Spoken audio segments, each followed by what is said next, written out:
So most people don't understand the reason for divorce. Most people say that it's because of finances. I find that's not the truth. And so today we're going to break down what the actual, factual, real reason is for divorce. And it's not money. Just to, spare y'all the suspense. What's up, Jimmy and Core? How y'all doing today? I'm great. I'm great, man. So, It's Wednesday. This is Wealthy Wednesday. We gonna have a conversation. Corey Yep, look like he I running was from going the to get there. police, but we good though. yo, He's man, 100 listen, miles man. running. I'm sitting out here. I'm in the, after the party, it's the hotel lobby, man. So that's where I'm at, man. You look like you in one of them Brooklyn tunnels, man.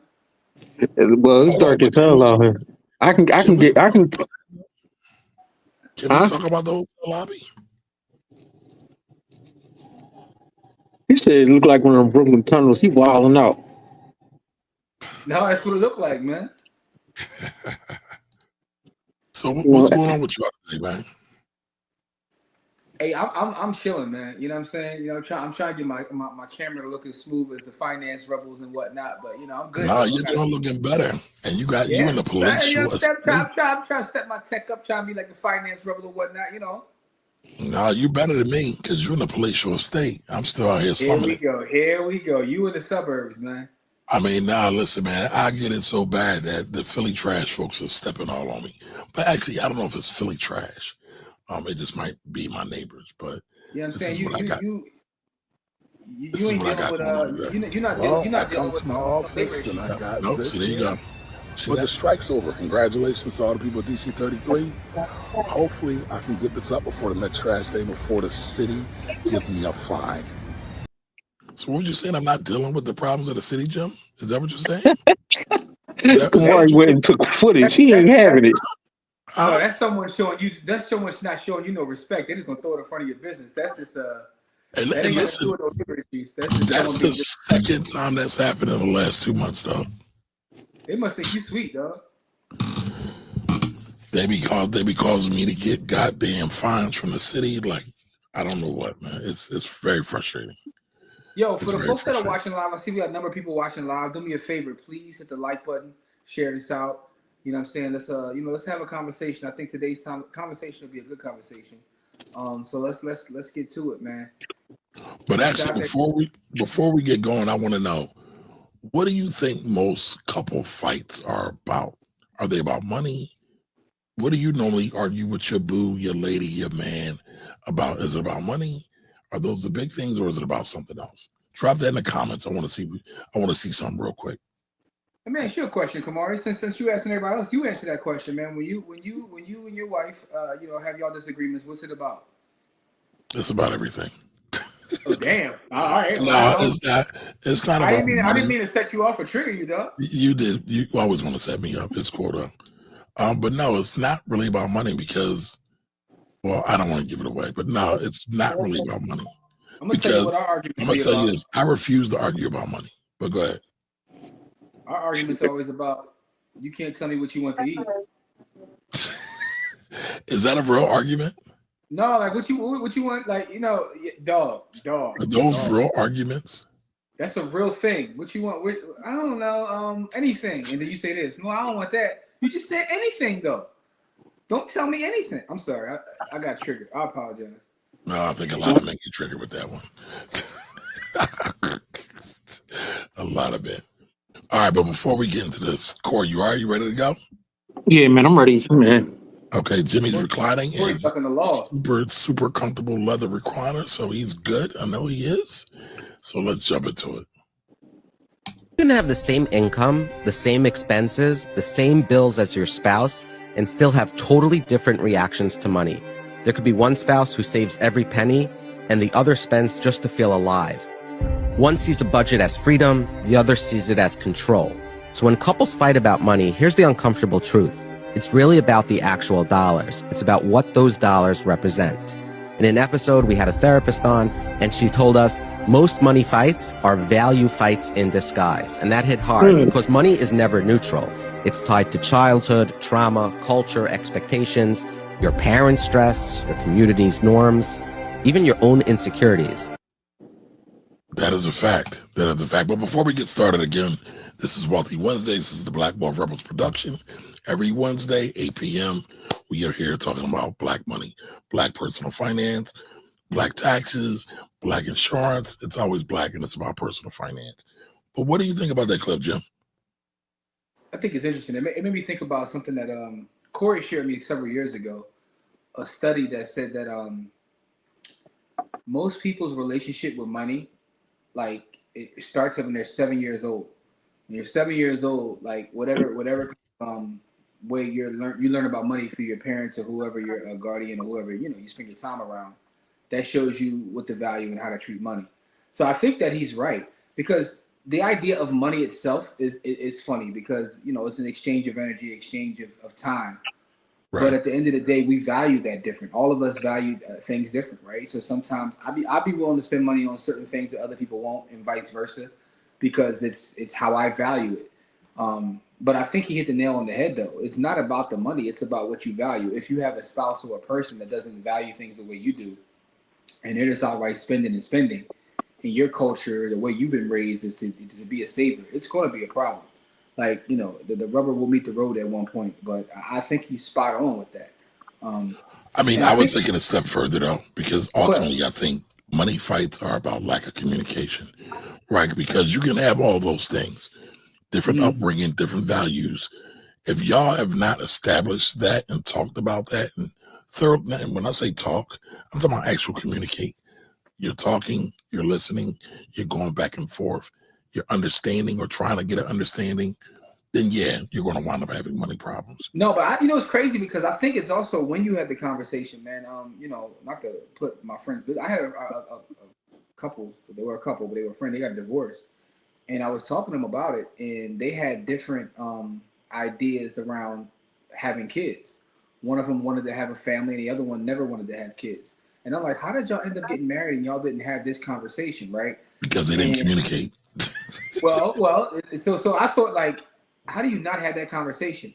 And then what I realized by talking to both of them is sometimes people feel like they're going to change or I can change them. You know what I mean? One or the other. Either they're going to change or I can change them. And the same thing applies to money too. Like, so no, but the thing is, like, so we're having these conversations about money. I'm telling you, I value this, I value that, and you're like, I like her for everything else. Like, I'll get her to change. Like, I'll make her a saver. She ain't never been a saver her whole life. She been YOLO her whole life, but in your head somehow you're gonna turn her to a saver.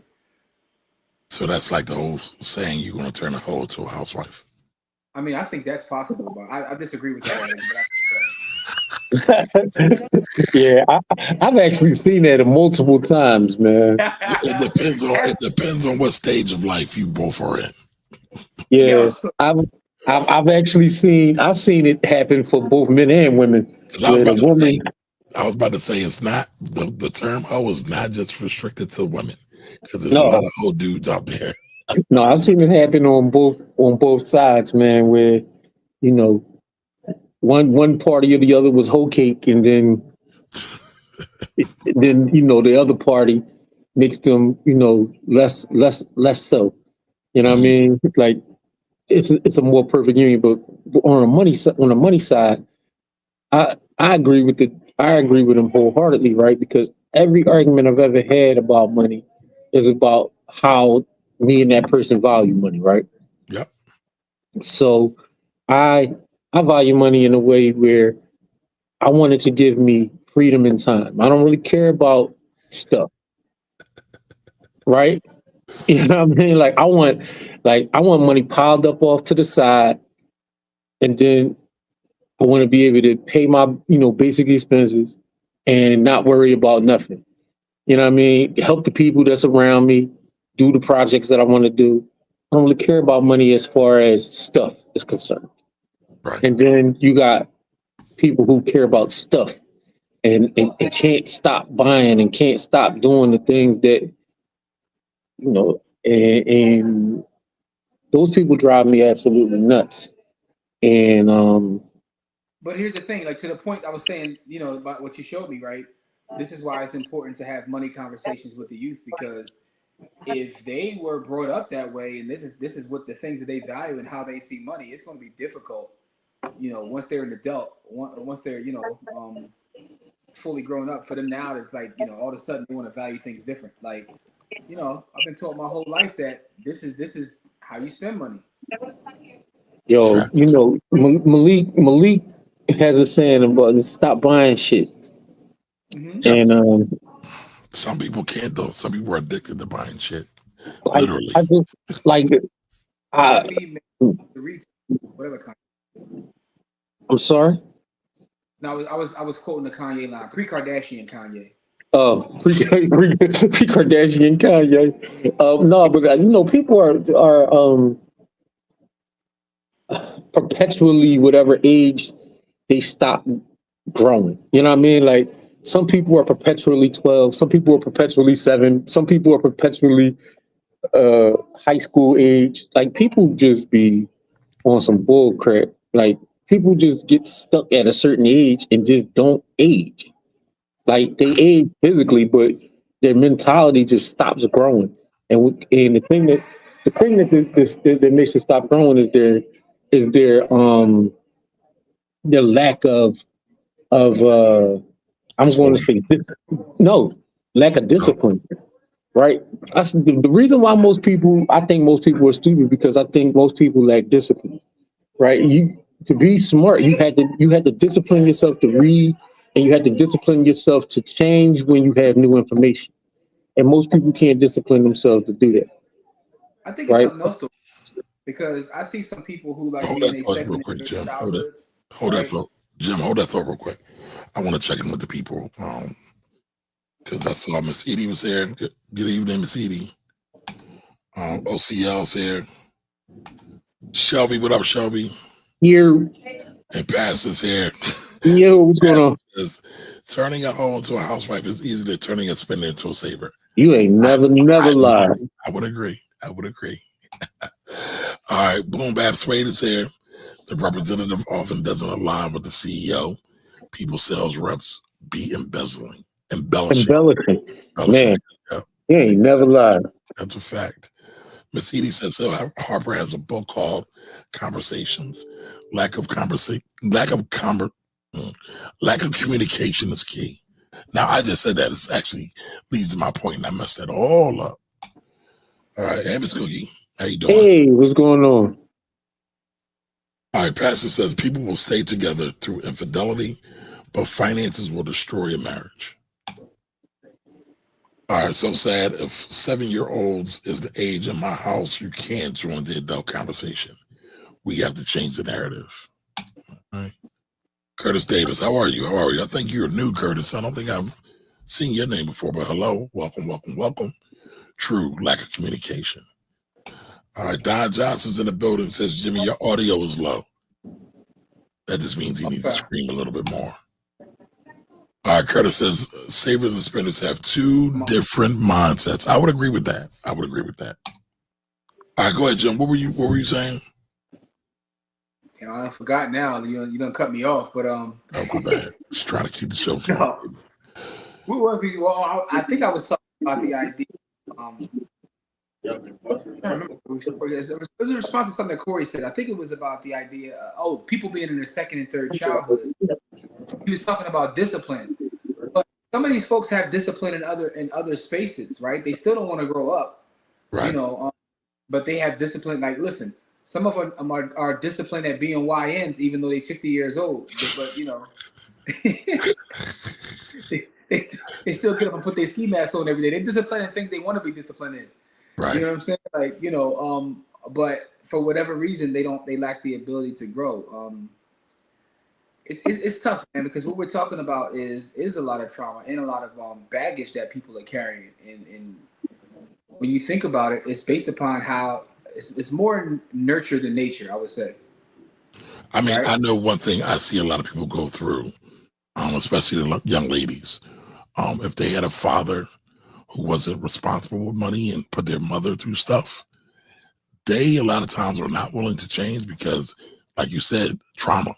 They won't be willing to change. They'll be very independent, don't want to move much until they're proven that they can be trusted.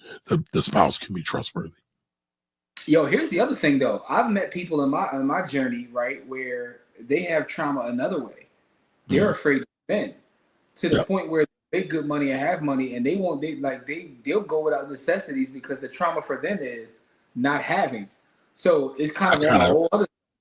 I kind of suffer from that to a certain degree. Okay.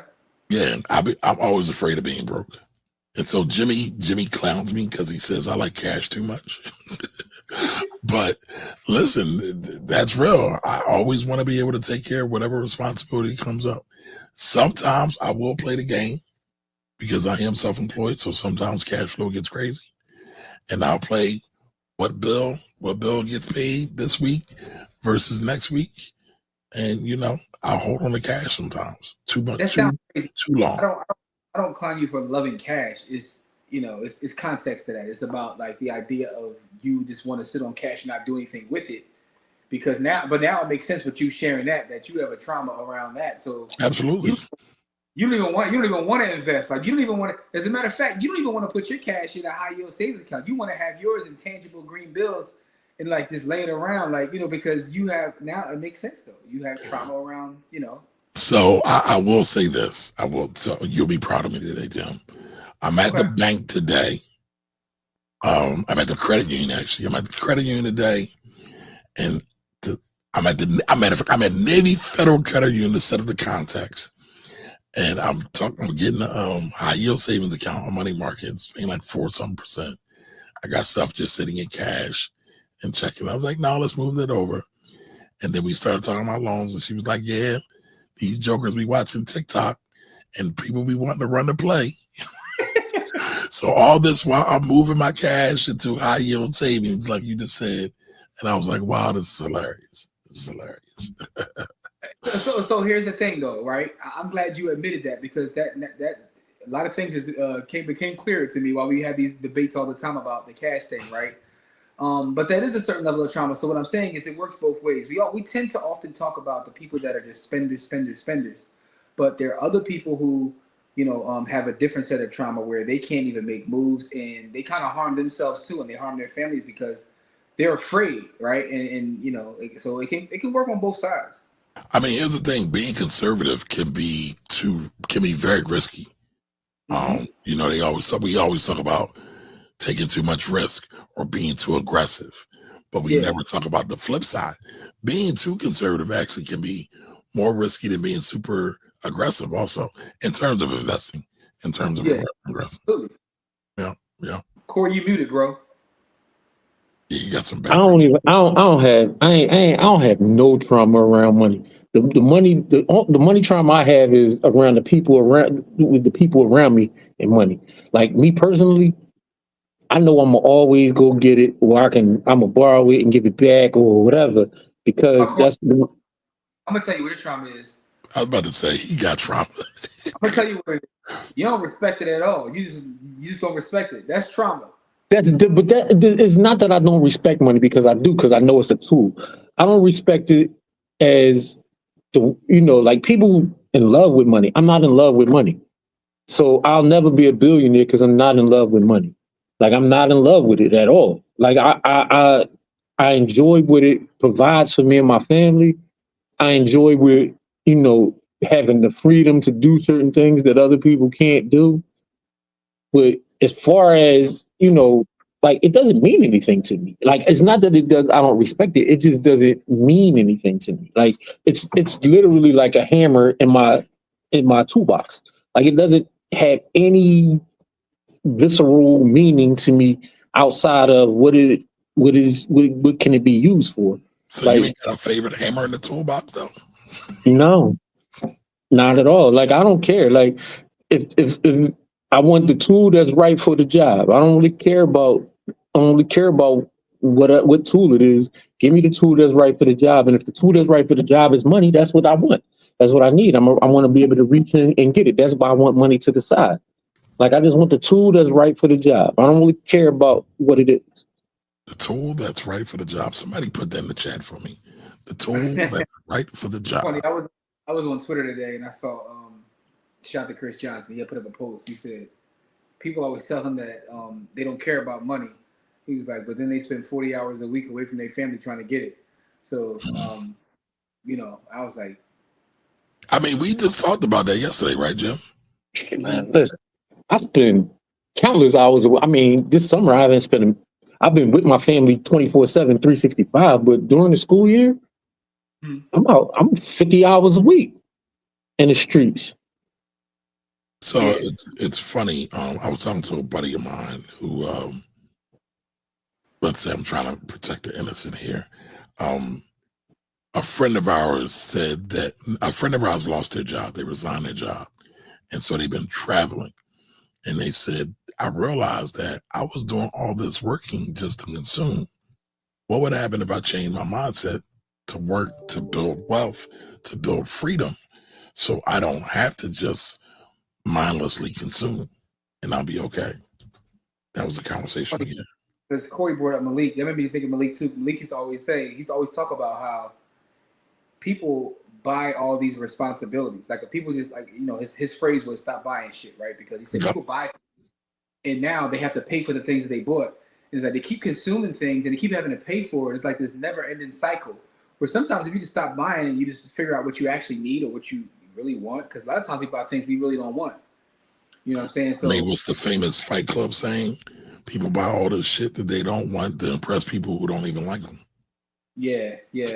So I think it's interesting though, but I think that's why the psychology of money is probably to me the most fascinating part about having finance conversations, and that's why that book is also a top 10 finance book in my Yes, it opinion. is. Yes, it is. Yes, it is.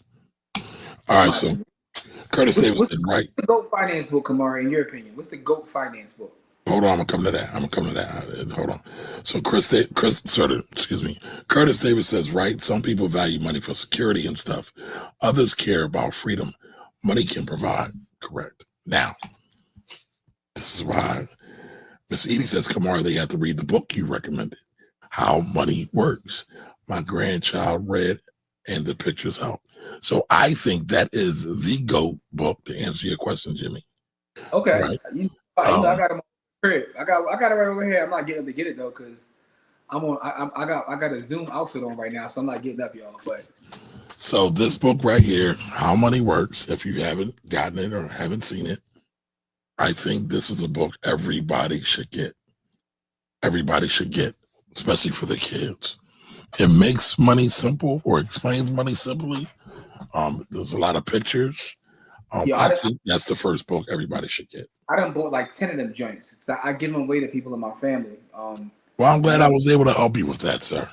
No, you did. Listen. You did. Now listen, I got to get my credit from Jim because any other time he's slandering me. So you know. Oh. Anytime you put me down with something, I always give you credit. I always give you credit. I don't know about that. Listen. I'm big on intellectual property. I give you your credit. You gave me. You put me down with that. And I share it now. Like I said, I bought about 10 of them. I think they are excellent. The pictures. You actually created a whole daggone test and curriculum around it, right? I did. I got my nephews read it, and I give them tests. Tests about it. We not playing like. I think that's dope. That's so dope. I love that. So that's the thing, right? That book right there. But I want to know outside of that book, though, right? So I like this book. I like The Psychology of Money. Man. Court, what's your GOAT finance book? Everybody in the chat, though, what is your GOAT finance book? It's not really a finance book, but it's the 7 Habits of Highly Effective People. I guess you can argue it's not really a finance book, but you can make the argument.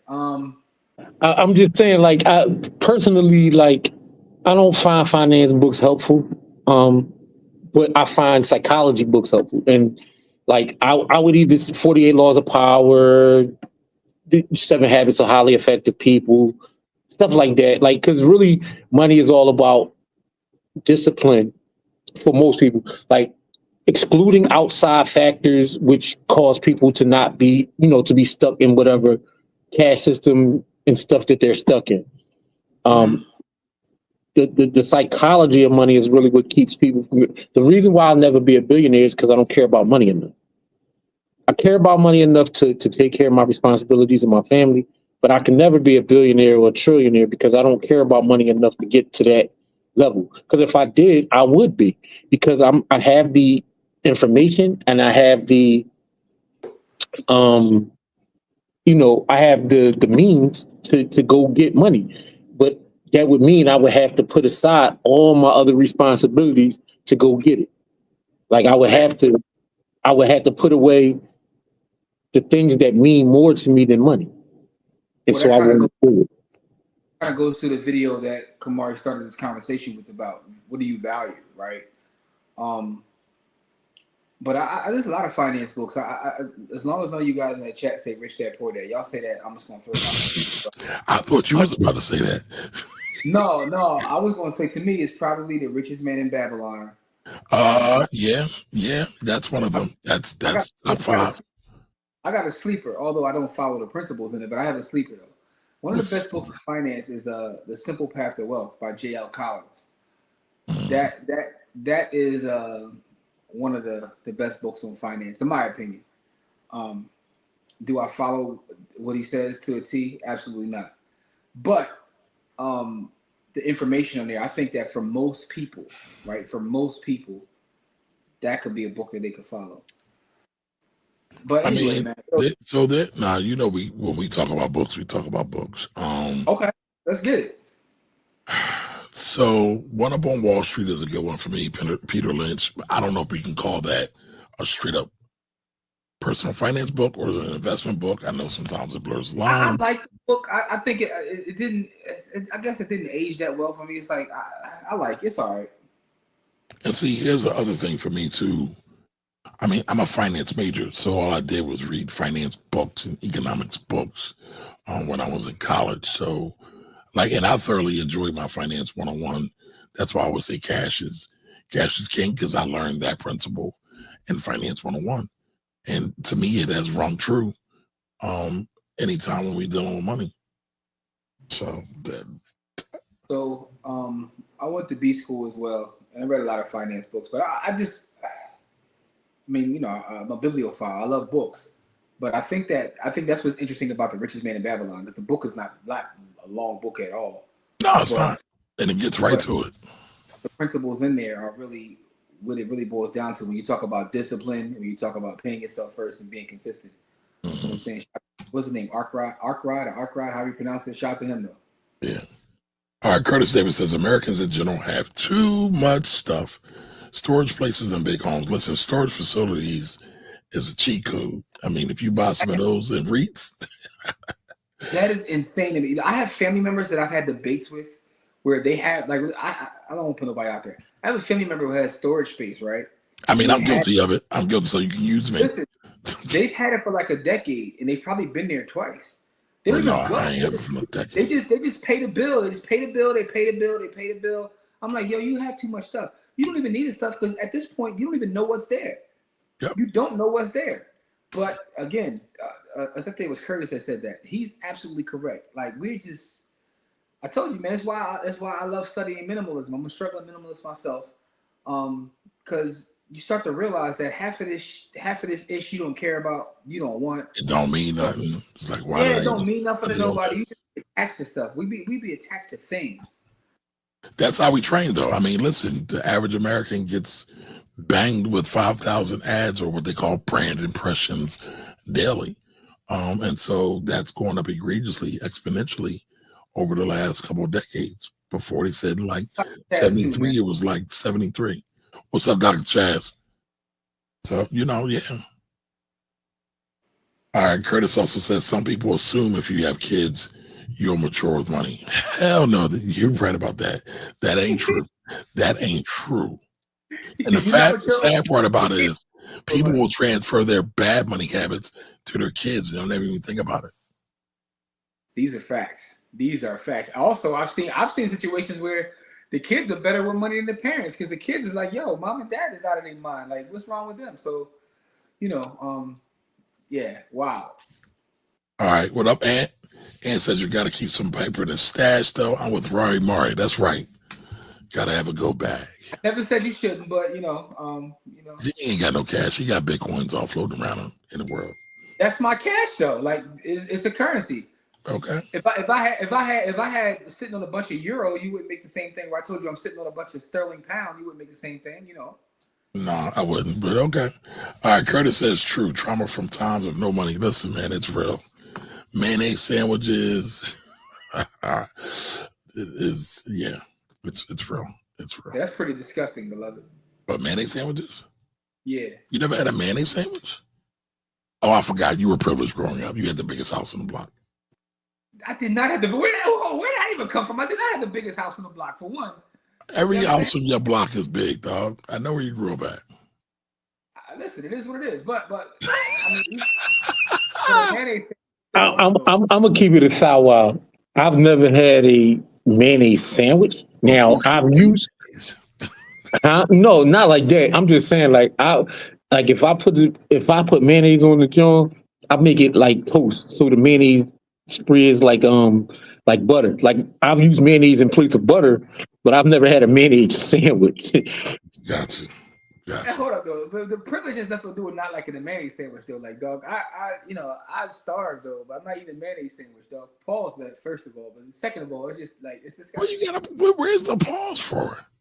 Cause you a grown man, like you want mayonnaise and all that. Like you something wrong. I didn't say nothing about. I'm talking about growing up. Easy, young Jeezy. All right, Ann says, "Oh no, most of my people in the markets, but a gold bag with some cash is a must."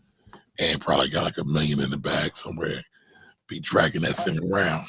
It's so heavy. He on his Frank Matthews joint right now. Under the mattress cash, yes sir. Yes sir. What up, Anthony?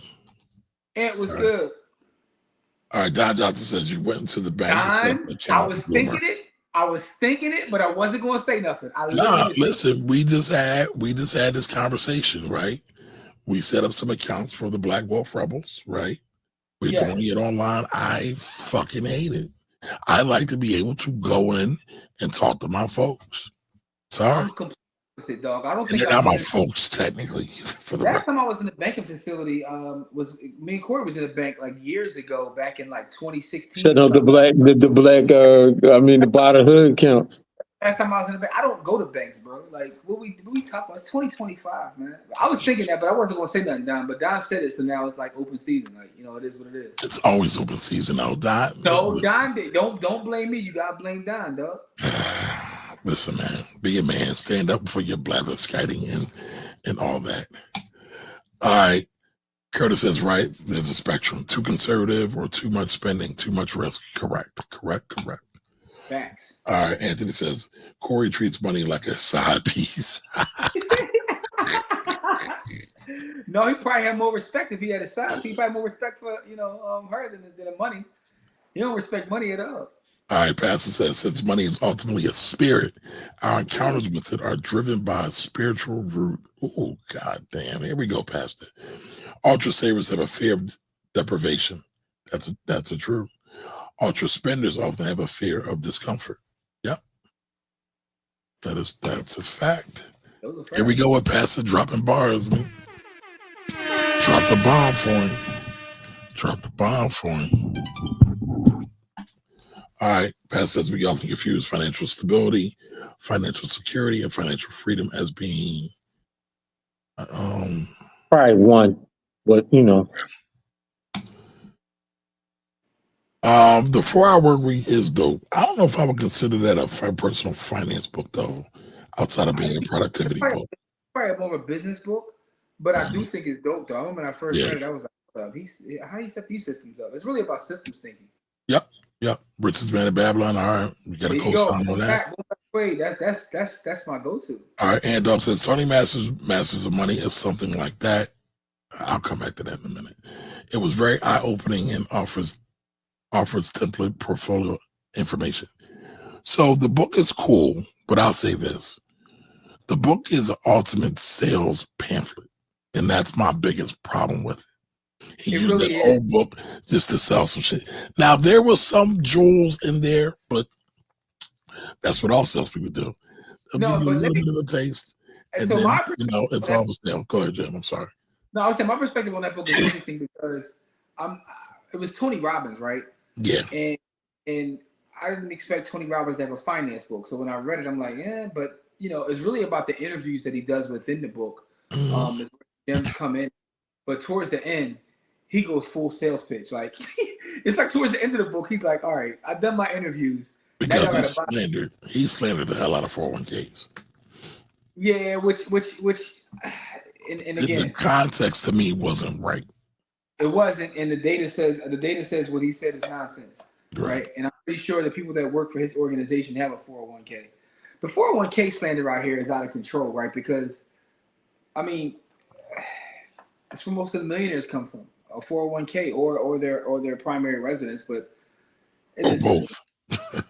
Or business. Or combination. Yep. All right, Don Johnson says, Black Titan, I think you have to believe you can before you can. I agree with that, Don. I also know Don loves that book because that's been his YouTube profile picture. And also it's like, it's been his profile picture on most websites. All right, Andel says Money Master the Game. Money Master the Games. Richest Man of Babylon. That's it. That's the one. I commented on every stream but this one. Oh, you talking about every stream we got on the YouTube verse. All right. Thank you for that, sir. Black Wealth Rebels, though, that's the main one, y'all. Make sure y'all are subscribed to that one. Make sure y'all join the show. We've been going crazy in the village. If you go to the village this week, it's first of all, we ran a spy play. Jimmy dropped some bombs in there today. We ran a spy play this morning and got 82%. So there's that. That's one. Two. Hold on before we go any further. It's not financial advice. It's for education, entertainment purposes only. But also from a content standpoint, we dropped a lot of content this week. A lot of the stuff for the village only, the options joints, and then we dropped a couple. I know Dina commented on one of the videos, and so did Jarrell. What was the video we dropped? I'm trying to remember what the video was. Oh, but the Cam Newton joint that dropped. Listen, Jimmy be sitting on content. Them Jones be so old. And you know what's so funny? You tried to slander me for not dropping some stuff. Hey, Core, here's the problem, right? All this was his fault, right? Mm-hmm. But then I wasn't even going to say nothing. He's bringing it up. Here's the lie. Oh man, listen, y'all about to go on a 20-minute tangent. I'm out of here in 10 minutes. I don't know what y'all about to do. I'm out of here in 10 minutes, regardless of what y'all start doing. Don't go on no 20-minute tangents, yo. Yo, Corey just straight banged at us the other day, y'all. He was so mad at he was sick of us. The best bottle on the market is a supplement bottle. Go to getsupplement.com and make sure you get you one. This is a black-owned company. They make the best quality bottle there is in the market. You know what I'm saying? You gotta take the top off and all that, but it's called Supplement, man. Go to getsupplement.com, man. And shout out to Supplement for their support of the Black Wealth Rebels. But, we support black-owned businesses, and this is a great black-owned business, the Supplement Bottle Company. So go to getsupplement.com. So, but Corey, to your point, though, I'm not going to argue with him. I'm going to let him get that off. He want to, Don't you got to say pause when you say that? You ain't give me a chance to, but I was getting ready to pause myself. Got to pause myself. Lord have mercy. What are we going to do? All right. So Bassett said, The Science of Getting Rich by Wallace Wattles. Yeah, I think I read that. I don't know if I've read that one. I'm about to put it on my list right now. The Science of Getting Rich. All right. Don Johnson said The Wealthy Gardener is a solid one as well. I got that one. And all right. So listen, what I need y'all to do, what we need to do, Pastor, Don, anybody else who wants to do it, if you're in the village, we need to have a book club meeting and just talk about some of these books, and then we'll get it popping. All right, but see, he says the poor money decisions by parents make me think of parents in the hood putting kids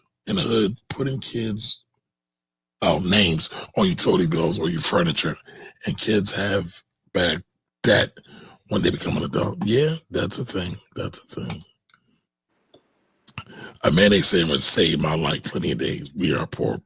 Listen, that's the Boogie Down Bronx right there. I know I had a couple mayonnaise sandwiches in the Boogie Down. All right, Andok says, man, we went to save a lot. Damn. And the likes and brought frozen chicken patties, ground beef, then fired the George Foreman grill. R.I.P. to Champ. Shout out to George Foreman. Yo, so listen, I've been to save a lot. Matter of fact, what about Murray's? Anybody been to Murray's? I don't know about Jewel T, but anyway. What about Murray's? Murray's, come on, man. Murray's on 22nd Street. Murray's on Shelton Ave. What are you talking about? All right. But here's the thing, though. I did all those things. I still ain't messing with no mayonnaise sandwich, though, dog. Like, I'd rather have Bubba Cola and a piece of bread, but I'm not having no mayonnaise sandwich though, dog. I'm gonna keep it a sour. Mayonnaise sandwich sounds absolutely disgusting. It sounds wild. I was Like, waiting for Corey to slander me. I was waiting. I knew it was coming. All right, Mercedes listen, says, what about the it's not the fact that it's a mayonnaise sandwich, but it just sounds crazy. Like when you say it, I always want to say pause right behind it. That's how crazy it why do sounds. you gotta say pause behind that? He didn't say you got Because less. it just listen. Lord have mercy. All right, Mercedes says, what about the free bologna or the free cheese? Yeah, the free cheese, the block cheese. Ah, man, I That hated was the them best jokes. cheese, dog. Grilled cheese? No, that was the best cheese. It's not an NYC thing. It's a welfare or SNAP thing. By the way, they just cut SNAP crazy. And so I think things are about to go crazy Listen, out in the streets. we wasn't even on welfare. We used to cop it off the lady down the street who was though. Like, you know what I'm saying? No, let me stop because I don't. So, yeah, I was actually on welfare. So, No, I'm just talking about like how you can cop up. Back in the day, you used to yeah, you can abuse the system. I got it, even though you're rich and you really don't need it. I got it. Whoa! I am not rich. I am poor. You just said y'all wasn't on welfare, but y'all still brought it. So y'all had means. Being rich, Y'all though. had means. That's a huge difference. Y'all had means. Hey, Core, how does not being on welfare make you rich? I ain't gonna lie, man. I ain't know what welfare. I didn't know what welfare was till I got in college, bro. I ain't even know what welfare was. Y'all both was rich. But That's that I all. wasn't rich. I just didn't. We wasn't on welfare. We ain't getting no stamps or nothing. In the words of Peter Guns, I ain't rich. What do you say? I ain't rich, but bitch, I'm barely broke. Like it's a huge spectrum there, man. Uptown, baby. Uptown. All right, Dini says I grew up poor. Because of that, I'm gonna always be a hustler. Salutes to that. Salutes to that. Broke is different than poor. I'm just reading the comments, sir. What's up, No, Nicole? I'm just saying, poor is a mentality. Being broke just means you have a lack of resources. What up, Nicole, the honey hustler? Nicole, we need some honey. You got to bring it to the camp. Bring some to the camp. Something in your eyes. We need, matter of fact, Nicole, we need you to come talk to the babies about how you harvest honey. All right, Pastor says Kamari went to the bank to open an account because he wanted a free toaster. Right at your neck. Damn, Pastor. Damn, Pastor, I thought we was vibing, baby. Just snipe me real quick. All right, Lawrence is here. The finance griots in the building. What up, Lawrence? Building wealth is better than living poor. The book Cashing Out is solid too. Okay.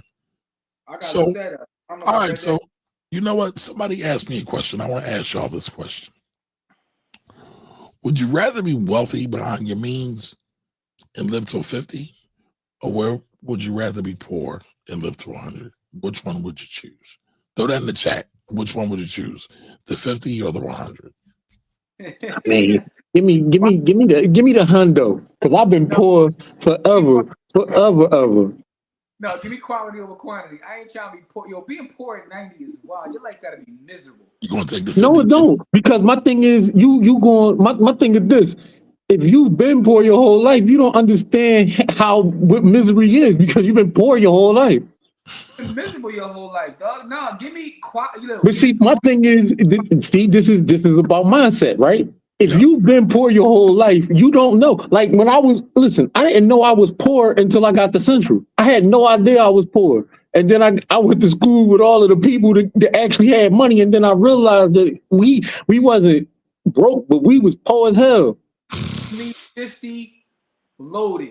I ain't trying to be 100 eating mayonnaise sandwiches, dog. I'm cool on that, dog. I'm not trying to be a hundo by myself when everybody else is dead anyway. I'm not trying to live to 100 period. Like, you know what I'm saying? I say all that to say, give me a 50 and let me ball out. And then, you know what I'm saying? And y'all going to be like making songs and writing books about the 50 years of me going crazy. I'm going to live forever anyway. Because I'm going to be so ridiculous. So Andon says, yeah, the interviews were dope to me at the time when I read it years ago. Okay. Oh, by the way, I did read Cashing Out. That's our folks, Kamari. That's Julian and Julia Saunders and his wife. You know what? I brought that. I didn't finish it. I need to finish it. Julian and Kirsten. I read that book. They're dope. They're dope. They do. We was hanging out with them in New Orleans, man. Like, and they definitely dope. All right, Boom Bap Space says Tony Rollins be finessing like Robert Kiyosaki out here trying to be Grant Cardone. But listen, Tony was the first. They all copy off of him. I saw Tony Robbins in front of my eyes make like 200 bands in like 20 minutes. So wait a minute, you went to a Tony Robbins joint? I was at a ClickFunnels conference. Oh, okay. And he was one of the speakers at the conference. And he did his little speaking thing. You know, he did his Tony Robbins when he's clapping and going crazy and all that. And I'm sitting there and he's like, you know, you want more to sign up for blah, blah, blah. I got my table over there. And he was charging like, you know, something crazy, like 10 grand a pop to spend time with him at this outlet, something like this. And I seen like so many people, they ran to the joint like and paid. Like he had him in a trance. Boy made 200 bands in front of my face in 20 minutes. So did you join Jim? I mean, I know you had 10 grand, probably in cash. Dog. First of all right, I was about to say something. You know what? I don't want to get us demonetized, but no, I did not. All right, Ian says, Jim like old school Gucci Mane, bro. Got a hard drive full of unreleased hits. Hey, and he lying on me for what? Yo, Kamari is the narrative king. Because for one, it's really him. Okay, all right. Okay, so listen, we just reported a whole batch. Interviews you never released, dog. Hold on, we got a whole batch of stuff we just did on Sunday. I'll tell y'all when we get them out. Let's see what happens. BX all day. Yes. I did my part. I'm waiting on you. No, stop it. All right, still rock 33 a tomato sandwich. Listen, I'll make a tomato sandwich today. A bacon lettuce. Sandwich, dog. A bacon lettuce and tomato sandwich. All right, Ant Dog says, yes, a mayo sandwich is out of pocket. All right, listen, man. Nicole says, I'm not eating the mayonnaise sandwich. Listen, that's because all used peoples is rich. I was poor. I was on that, I was on them food stamps. There's a difference between being poor and eating mayonnaise sandwiches, dog. I know there's a lot of poor people out there who never ate a mayonnaise sandwich. Just Don Johnson says, just drink water before a mayonnaise sandwich. What about sugar water? Oh, we talking now. We were poor. My friends gave it to the babies. Yep, that is a fact.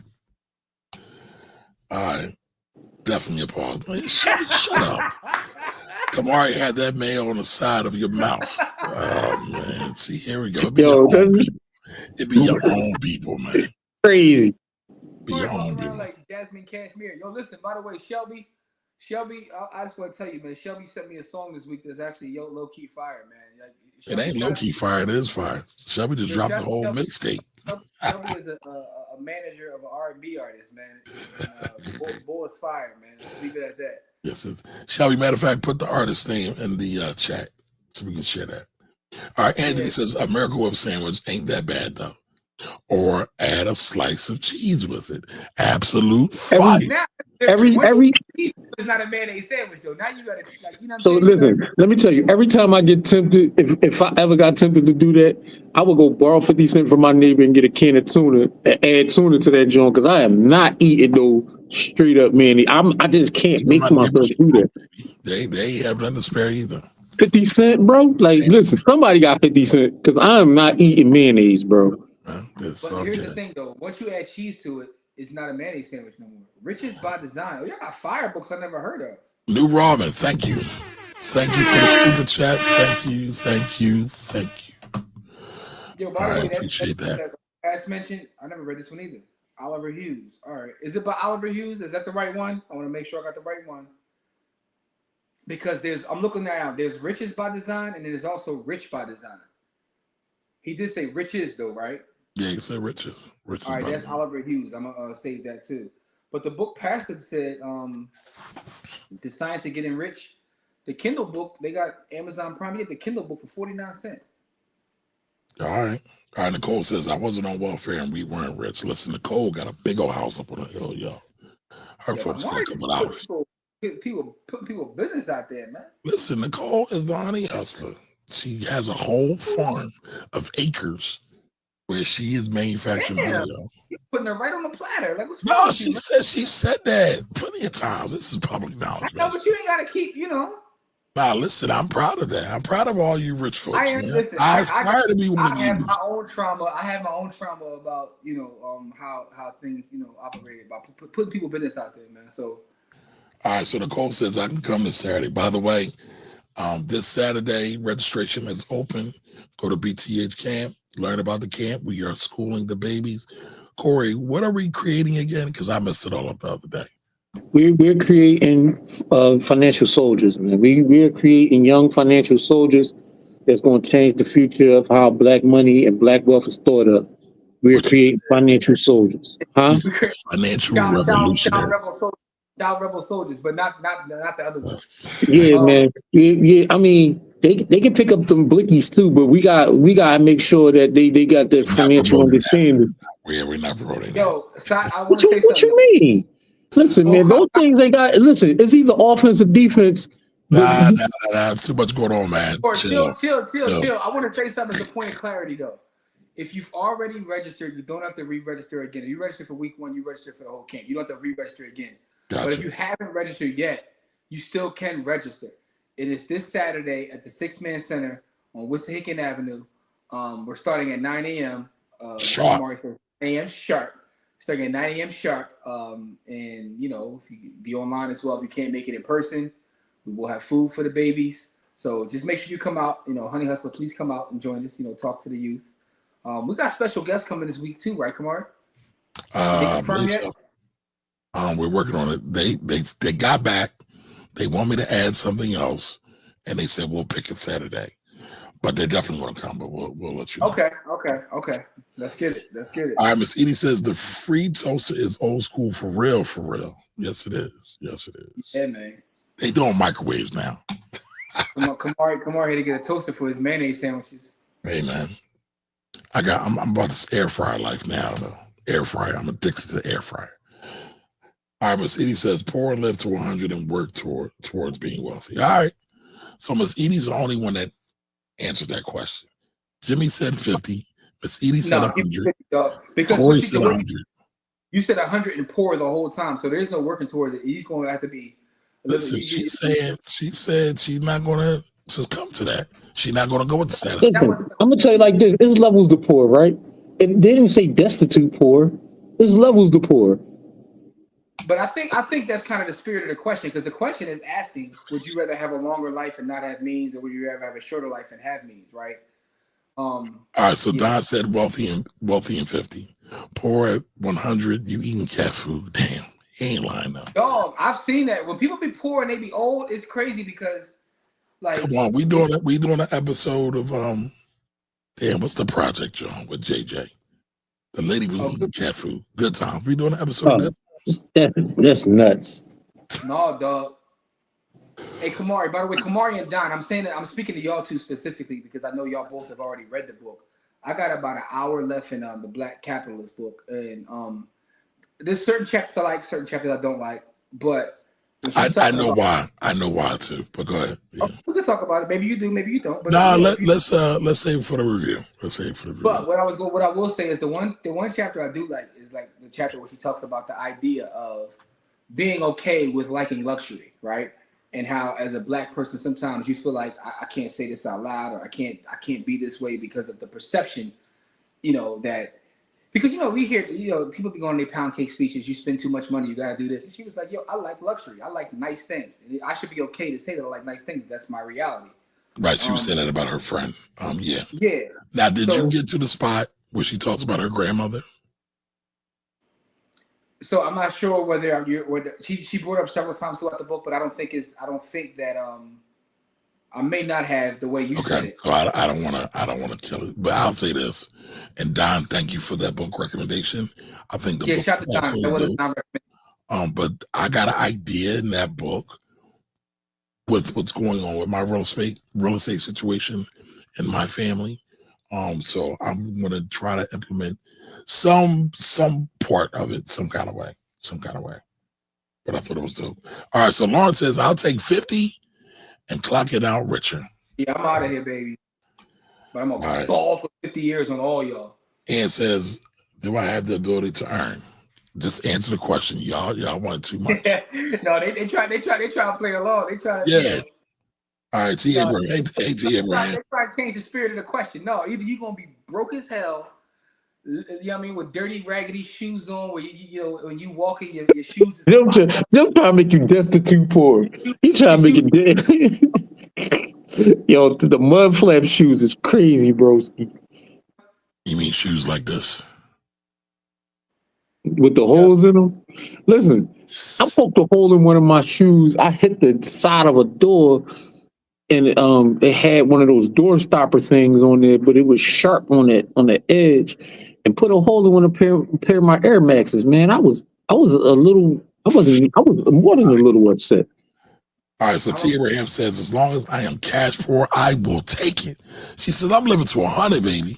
Forget what y'all talking about. I'm gonna be 50 and I'm balling, and because I'm out at 50, I'm gonna do all sorts of debauchery too. Because I might not make it. Doing the powder out for the booties. I might be out at like 47 or something. Because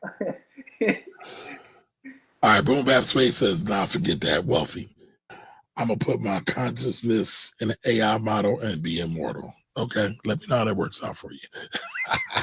T. Abraham says, but I don't want to live until 100 either, though. I get that too. I'm gonna live a life of Raleigh. I'm gonna live a life of Raleigh, whether it's Teddy or Pat. But I digress. All right, so Anthony says, after my pops passed, when we were young, my mom couldn't get stamps because she made $5 over the limit. That was crazy. Yeah, that's nasty work right there. That's nasty. That's terrible. All right, Lauren says, I was poor. Rorschach, my mom was first gen, so she was afraid to get welfare, food stamps, and etc. All right, shout out to Lawrence, because you know Lawrence is always flaunting his wealth. You know what though, Jim? I got a question. This is a question for Lawrence. I don't know if this is where you're going, because Lawrence always shows his stuff. Now, I don't know how many people knows Lawrence's situation. Like he said, his mama was first generation. He originally was from Haiti. He was poor. So, Lawrence, do you think that's a trauma response to you? Is that why you're so infatuated or obsessed with getting wealthy? Just out of curiosity. That's a great question. Shout out to Lawrence too, because Lawrence doesn't inspire folks when he does share. Yeah, he does. He does. Listen, I've on podcast.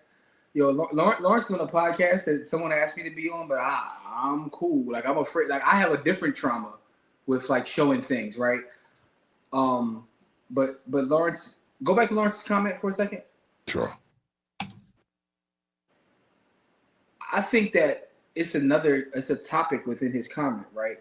Because I've met people who don't have resources. They're what's the word I want to use? I don't want. He said this also, Jim. Huh? He said this also. I didn't get tennis shoes until I was 16. No, I got you, but I know people that have a lack of resources, but they're so prideful that they won't even take what's available to them based upon their situation. Right. I've had family members like that. I'm like, dude, what are you talking about? Like, go get your health insurance. Go get at least get your health insurance. Yep. They don't want to go down there. I mean, they don't want to.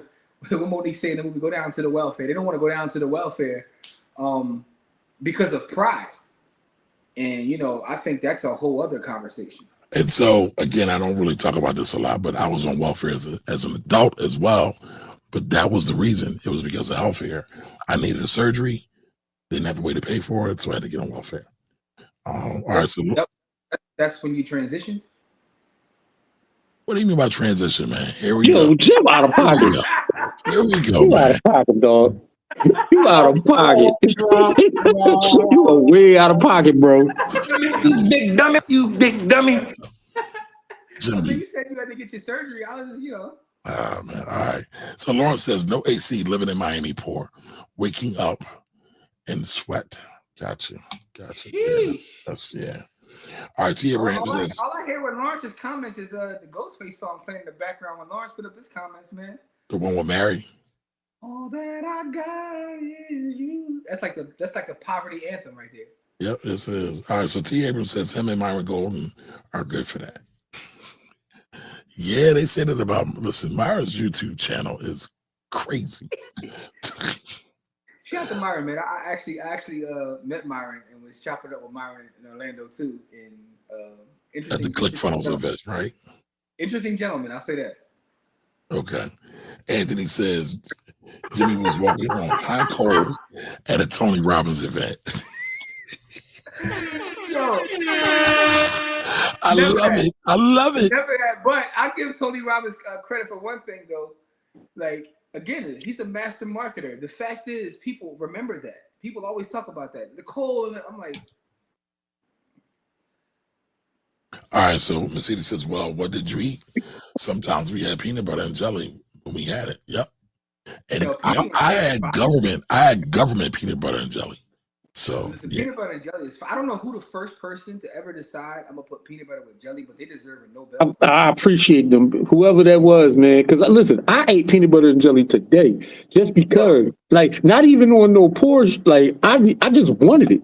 Like, it wasn't even no poor bullshit. Like, I wanted PB and J. I toasted me some bread, made a PB and J, and had some PB and J on toast, man. Call it what you want. Sometimes I get the PB and J and take the crust, like the crust joint off it, put it in the air fryer. Okay. Man. So now this has become a food show. Yeah. Listen, if I click off in the next minute or two, my phone on like 1.5%, man. Like my joint on dead. No problem, man. Get that charge up. Get that charge up. All I'm saying is whoever is the first person to put it together deserves a prize. What about who? What about South meat? So no, South meat is pork. South meat always looked weird to me. Yeah, I don't even know what that is. Yeah, I'm cool on that. I don't even know what that look like. Is none of that. I don't even want to look it up because that sounds crazy. Wait a minute, Jasmine Cashmere references out of pocket, Jim. You made that reference? I missed that. Yo, listen, and they didn't even catch it, and you ain't have to bring it back up. They didn't even catch it. But wait a minute, who is Jasmine Cashmere? I don't know that person. Whoa, easy. Whoa, you stop. She was a senator. She was a state senator, dog. What state? What state? Djibouti. California. Djibouti. Listen, man, you don't gotta look her up. Listen, man, and I be dropping bars up here, and they don't catch all my references, man. It's all good though. At least somebody respects the penmanship, man. So listen, man, Jim is so dedicated to that WCP life. I put a show idea up for Friday, talking about a beautiful dark-skinned young lady. I forget her name. Timmy's like, there will be no slander. Her name. There will be no slander. She was a slander assistant. She's a legend. Her name is Janice Hart. I thought you was no slander. Chill. No slander. I just told you to chill. All I said was chill. No Janice. Listen, I be thinking about the Nate gang, y'all. I'm just all I want to say. That's all I'm gonna say. Shout out to Janice, man. She's an amazing comedian. She's a comedian.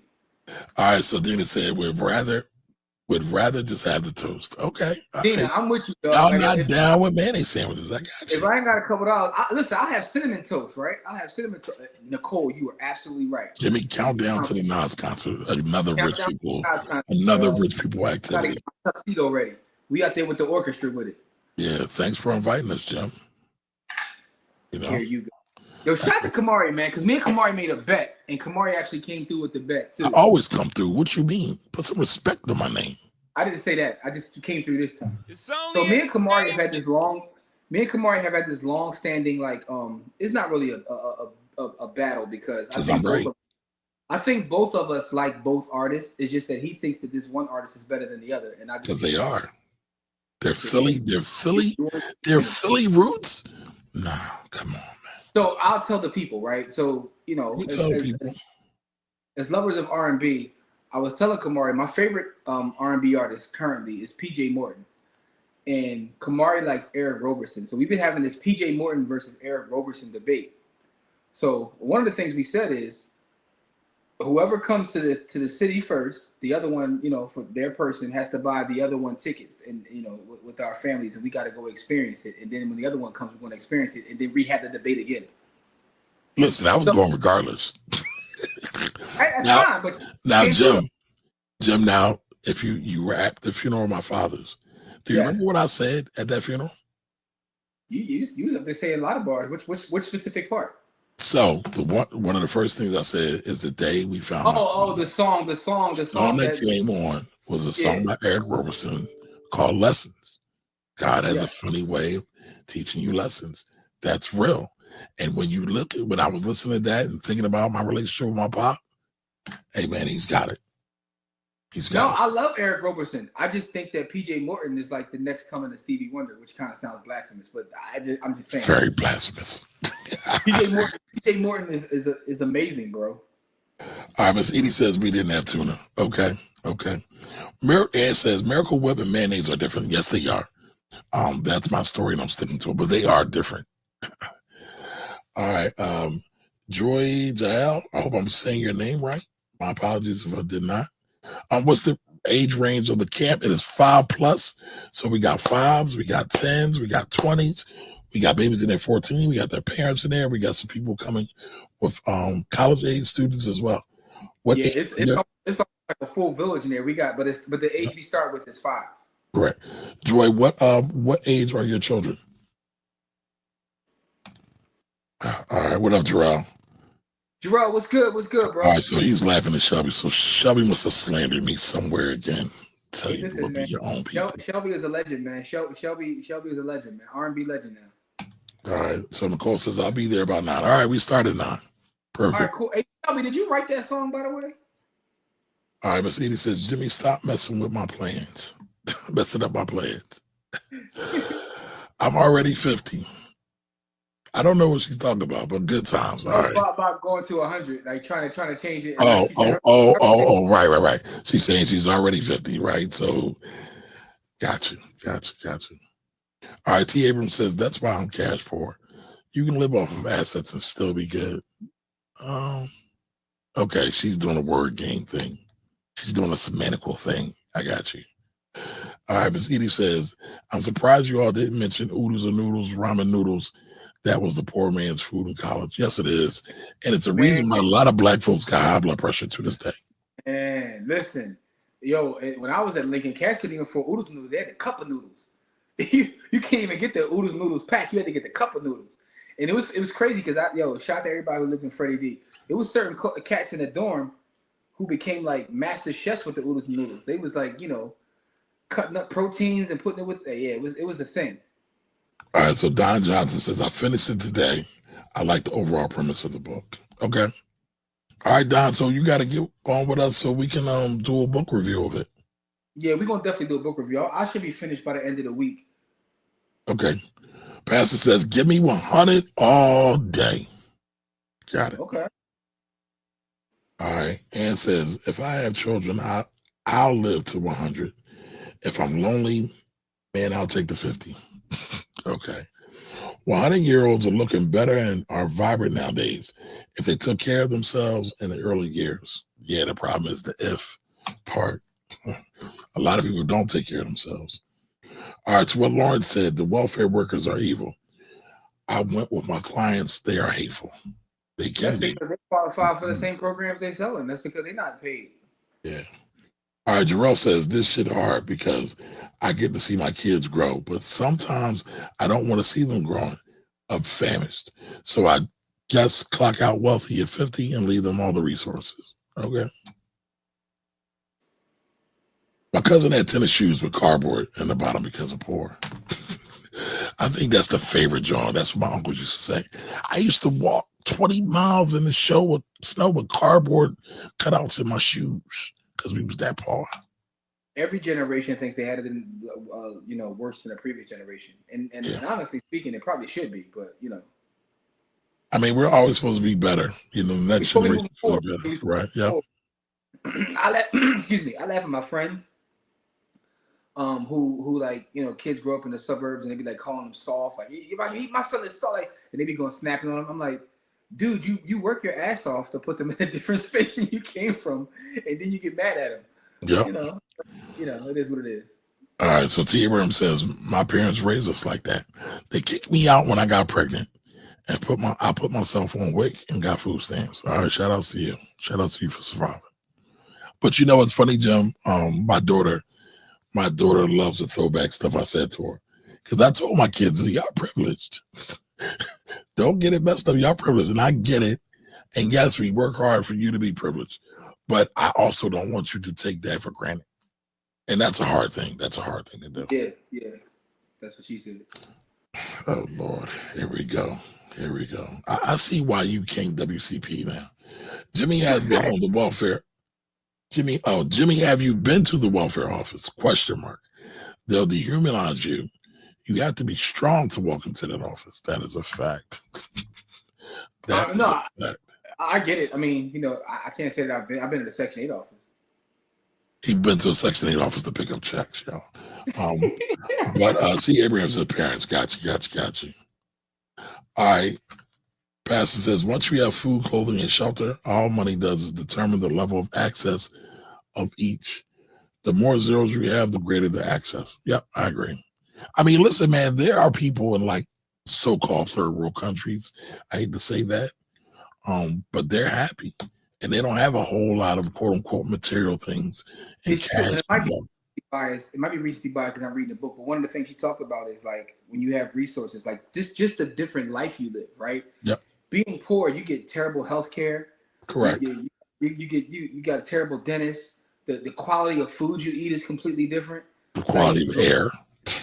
So when I say that, I'd rather not be poor. I'm not even talking about just like the art, the superficial things.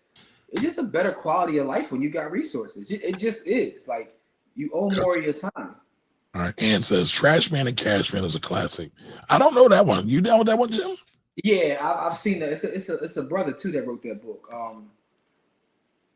Listen, man, there are quote unquote trashmen in New York that make $100,000 a year. So there are men and ladies in Philly who make a lot of money working overtime as well. The DC 33, the Philly strike thing is a travesty, but you can get it, and if you never leave your means, I can definitely see that. That's one of his earliest books. Trash Man and Cash Man. That's Myron Golden wrote that book. Oh, okay.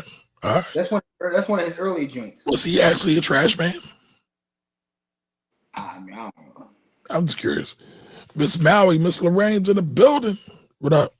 Hey, the Don artist is a master marketer, manipulator too. Who's Don artist? The orange man, I believe she's talking about. The orange president. Who? The orange president.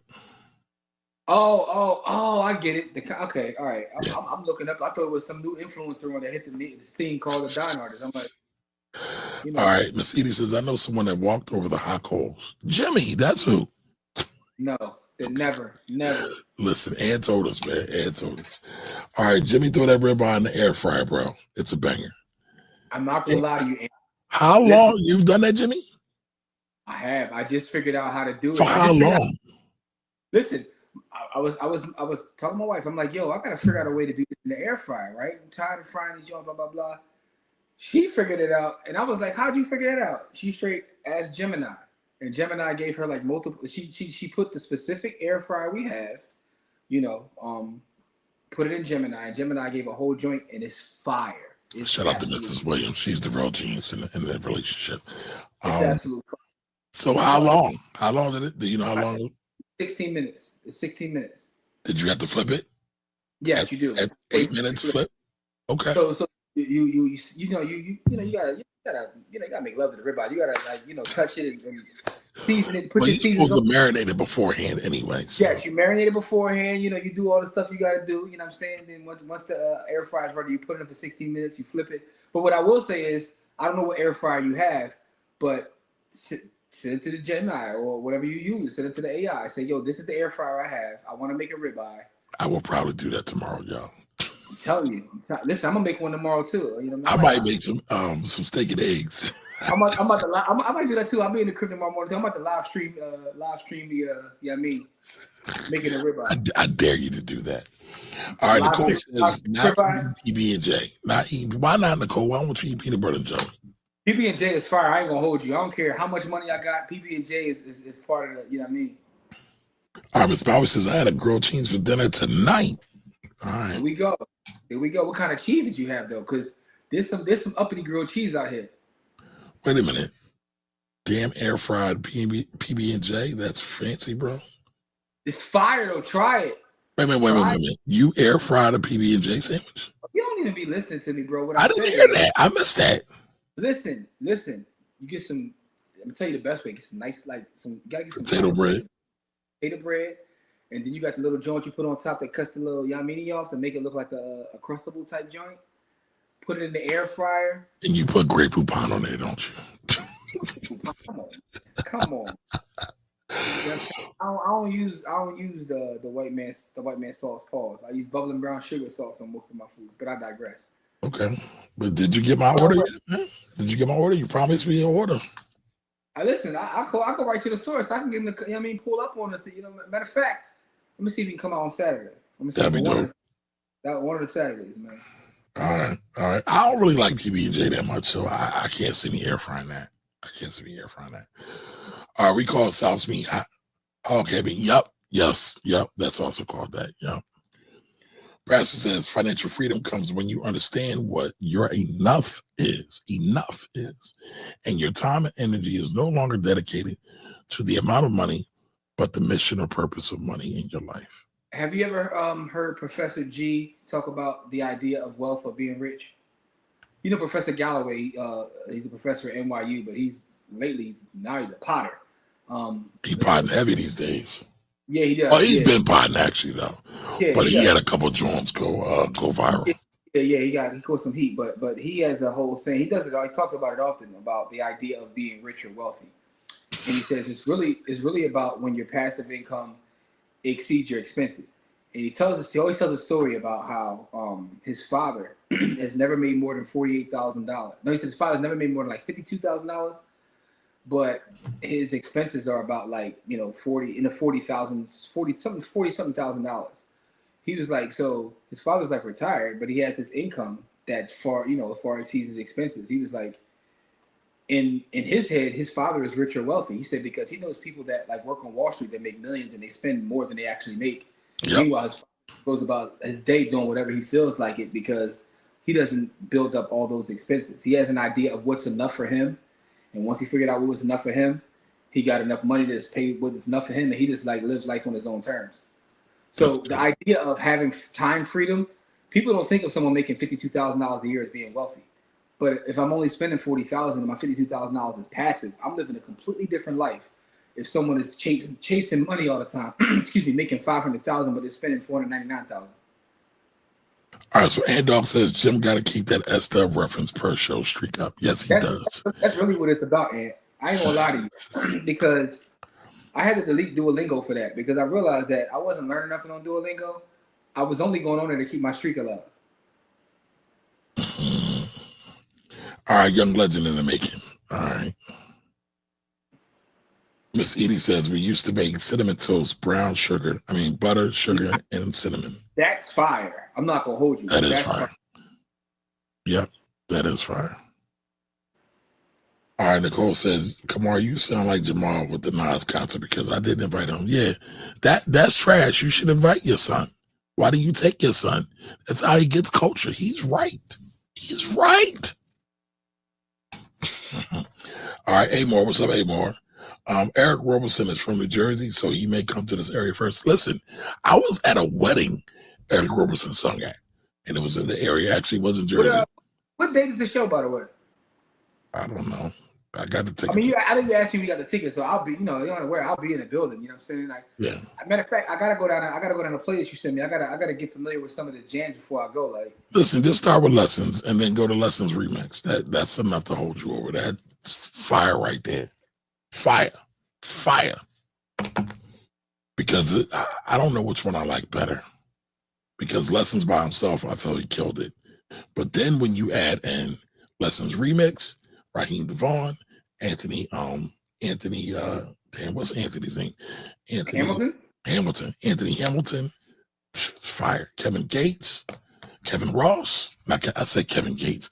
I was about to say, hold up, Kevin Gates. Kevin Ross.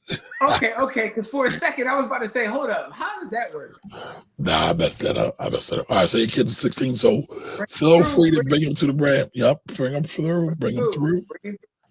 At the very least, right, he can see some positive black men and get a ground, right? At the very least. But we have a good time. What's so funny, man? What's wrong? You be missing all the bars, man. Listen, I'm very witty, man. Anyway. Oh, I missed that. I don't know what you're talking about. All right, You saw Vicini says yes. Cup of noodles. We sauced everything in there, and we had it. Yep. Yep. Cup of noodles and hit it with tuna, some chips on the side. That's good, man. Y'all got all the poor.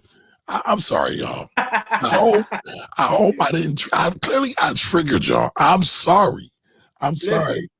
if nothing else, a lot of us went to college, and in college, you gotta get it however you get it.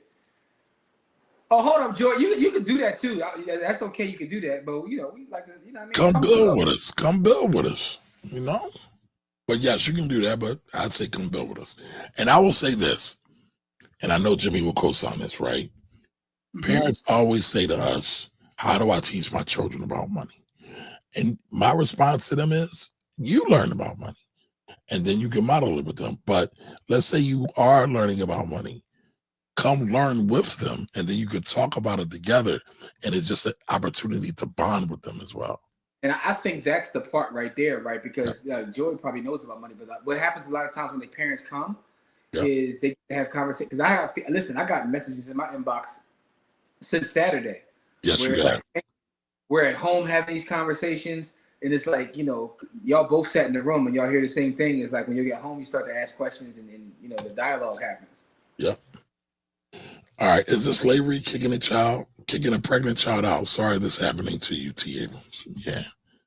Listen, things be wicked. Things be wicked. Boom Bat Space says, if you grew up on a struggle sandwiches, unfortunately, you're more likely to squabble over money. That's a fact. Trauma in our community creates a mentality that negativity, and most never make it out. That's a fact. Learning that as I got older was like really like freeing for me to realize like a lot of people who are in school who have behavioral issues or whatever, and then you get to see their home and you're like, now it makes sense. Yep. Yeah, but it's like at some point when I was younger, I didn't kind of fully understand that how a lot of people's behavior are trauma responses. Gotcha. And he's absolutely right. If you're at home and you're not eating and all that, like when you're going to cause havoc when you get outside. You're angry. I mean, I hear a lot of teachers talk about a lot of their kids, their children, their students. They don't have food. So how can they learn when they come to school? It's really hard. It's really hard. Miss Edie says, all I heard, if you get pregnant, you'll get kicked out. Yeah, I mean, it's funny, right? That's also a trauma response because I was a teenage parent as well. I always told my children I don't want them to follow my footpaths. And so I think sometimes I probably went overboard. Mm-hmm. It was out of love, but it probably wasn't the best way to go about it. I can admit that now. I can admit that. All right. T. Abrams says, no. I meant they kicked me out because they found out I got on wicked food stamps. They were big on image. Oh, okay. Not because you were pregnant. Yeah, that's a whole different set of. Yes, it is. That's like something Tyler Perry wrote. Or Quan Mills. Shout out to Quan Mills. That's like the start of a Tyler Perry show. Yes, Pastor Access. All right, Miss Edie is co-signing Pastor. All right, free offerings are usually the worst. I agree with you, Jimmy. All right, it's Byron Golden. All right, we got that. All right, man, y'all getting busy in these comments. All right, do me a favor. I hope you all, throughout all this comments going back, I'm sorry I got triggered y'all, but I hope you all are sharing this out. So do us all a favor, like, comment, and share. This is the Black Wealth Rebels. This is Wealthy Wednesdays. If you don't know what it is, make sure you subscribe to us on our YouTube, because many times we'll do pop-up shows. That's where it'll be. And guess what? One day we'll just centralize everything on our Black Wealth Rebels channel. So make sure y'all like that. Make sure also join the village, because that's really where the centralization is going to take place, is in the village. Join the village, blackwealthrebels.com.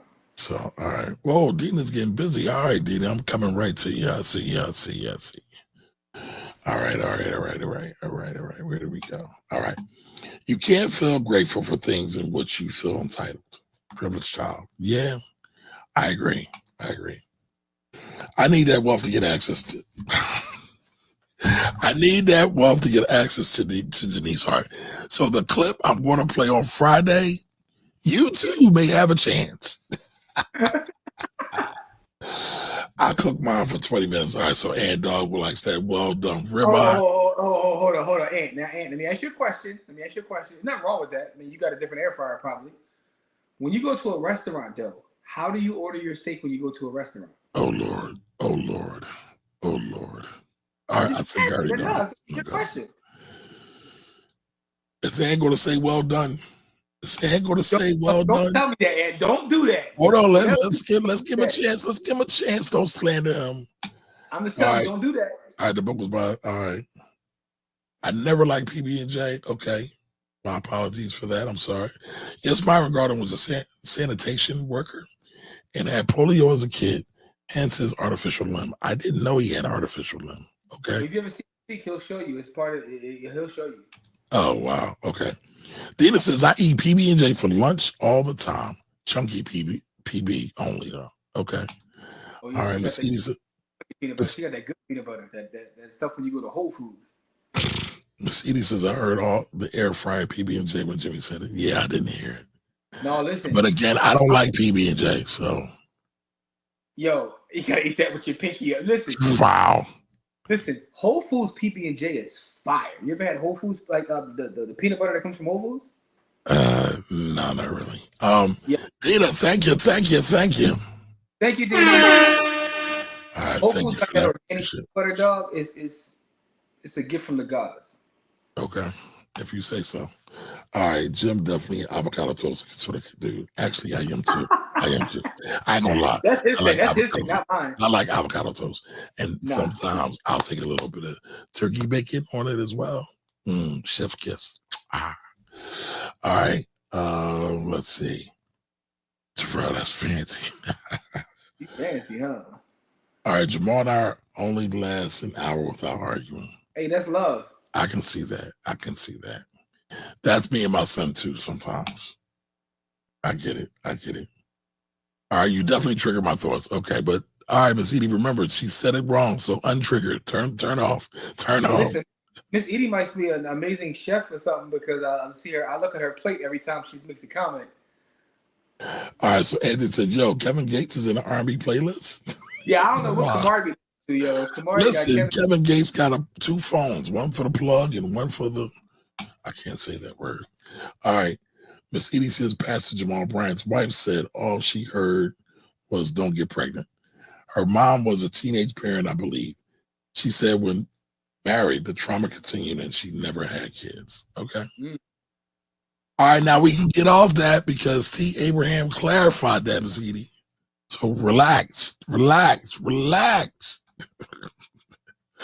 No, but I get it. Listen. The stuff we go through definitely triggers us because it's been painful. So I get it. Not Tyler Perry. Bro, I finally watched Straw said it. Yes. I finally watched Straw yesterday. It was draining to watch TP, something else to watch TP. Yo, I didn't even watch that yet. I ain't gonna hold you. No, I ain't watched that, but I think y'all give TP I don't think y'all give TP enough credit, man. I don't. He has created some fire stuff, man.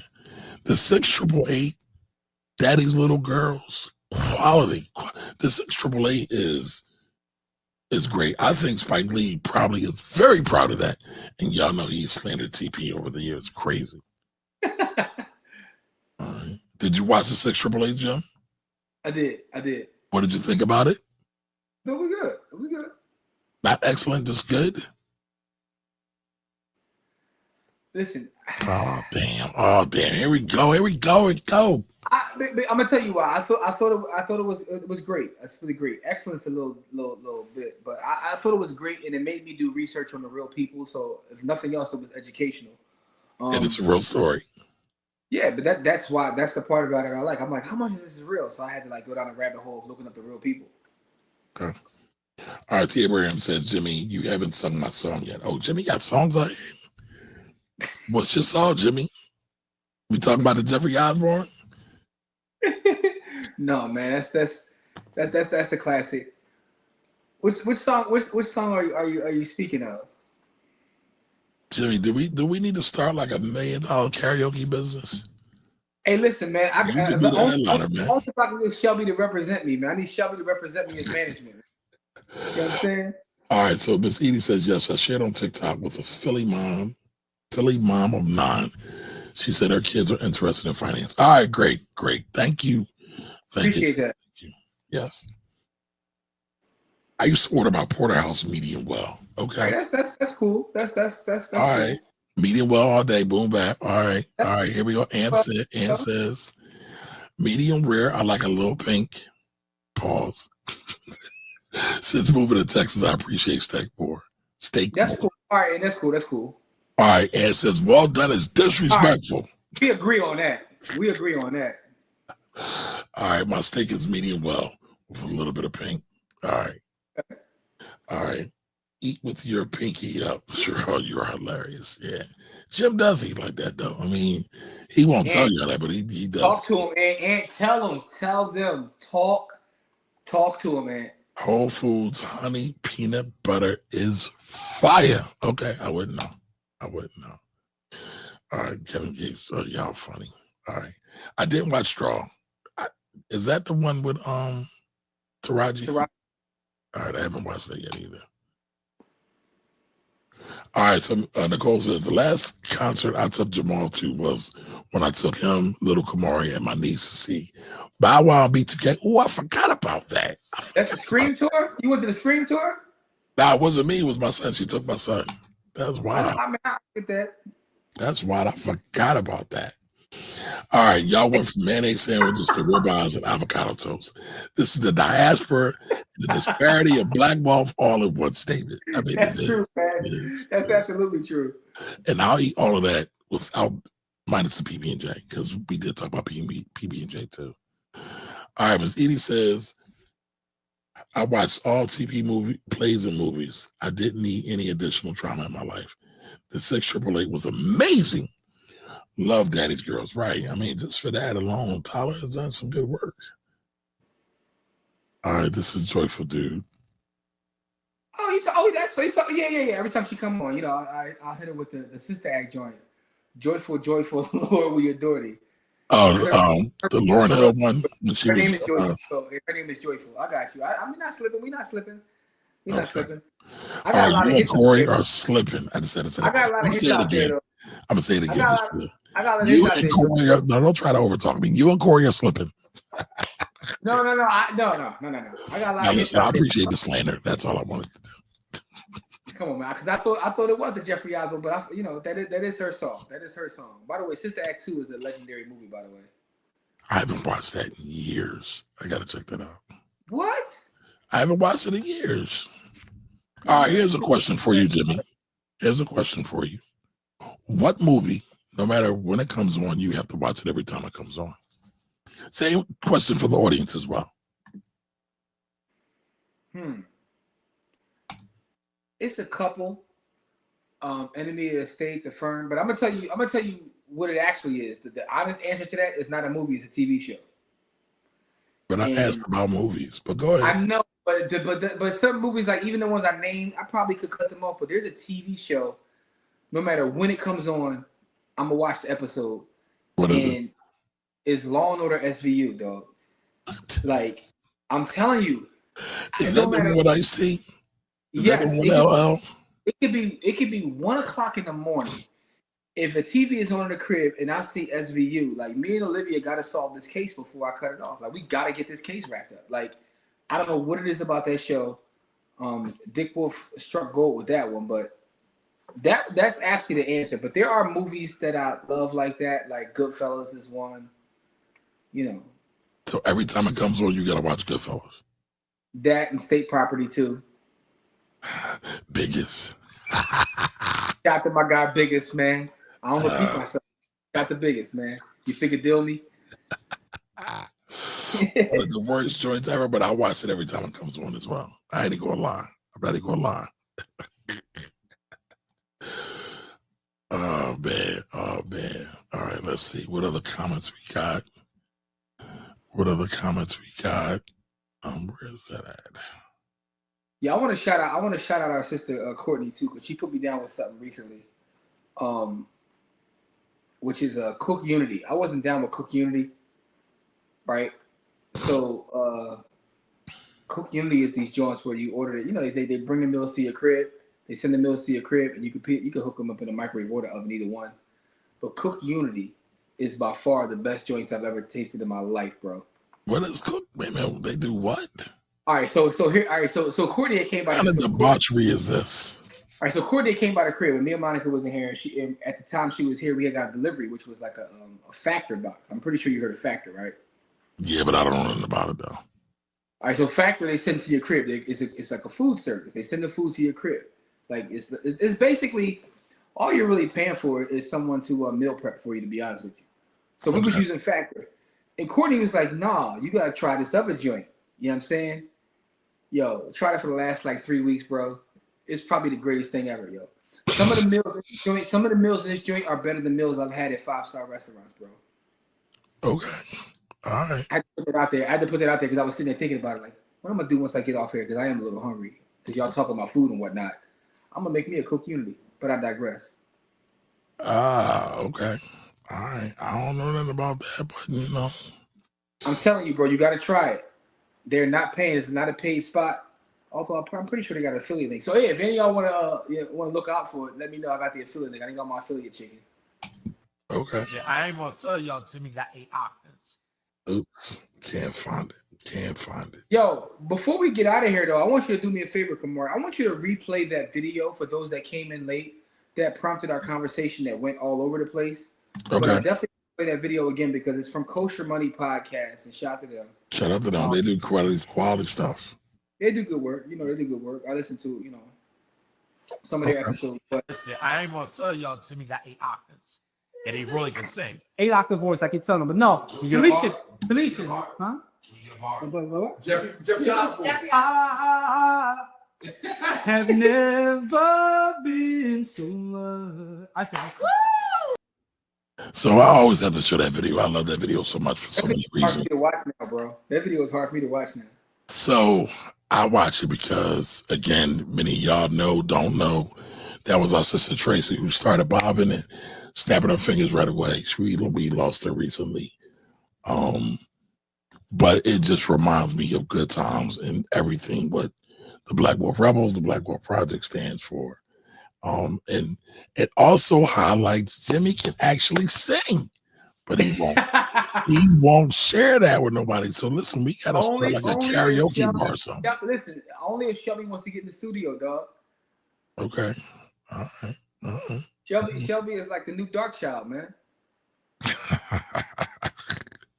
Oh boy. All right, so let's see. So there we go. All right, so we showed it, and we will show that video clip real quick. Now, what is this, Miss Bowie? Probably, Black Queens Forever? No Bunnies Never. Okay. Actually, Jimmy, you should create a song. Listen, we gonna write that into the song that's gonna be produced by Shelby, man. Okay. All right, Mia Culpa was pretty good on Netflix. Okay. All right. Anthony says my mom set up. What? I'm trying to see if I saw Mia Culpa. I think that's one of them joints I saw. Let me see. All right, my mom said that I got to go to college because she had to drop out of nursing school because of dad getting her pregnant on birthday. Listen, that's trauma right there. Also, I don't graduate from college. She would kick me out or will. Okay. If you didn't graduate from college, she would kick you out or will. Got you. I did see Mia Culpa. That's the joint with Kelly Rowland. Oh, I never watched that. By the way, Kelly Rowland is the best Destiny Child, but Whoa. I said what I said. I said what I said, and I stand by it. No, Ant says I watch the Trading Places. By the way, Ant, Trading Places is the single greatest movie ever. I don't know if I can say ever, but listen, I do like a little bacon, lettuce, and tomato sandwich. I do. It's the best. It's the best ever. All right, they're counting the Beekeeper. Yeah, I watched those. Those are relatively new, but yeah, I do like those, especially. That sound like a podcast you and Kamari did together or something.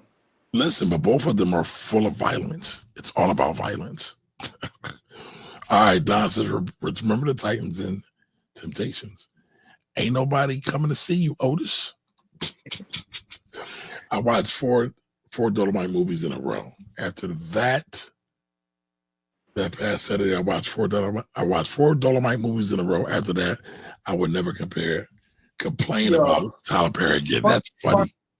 Funniest part of Dolomite is sometimes you watch a Dolomite movie, like you'll see the microphone like come and fall into the screen and whatnot.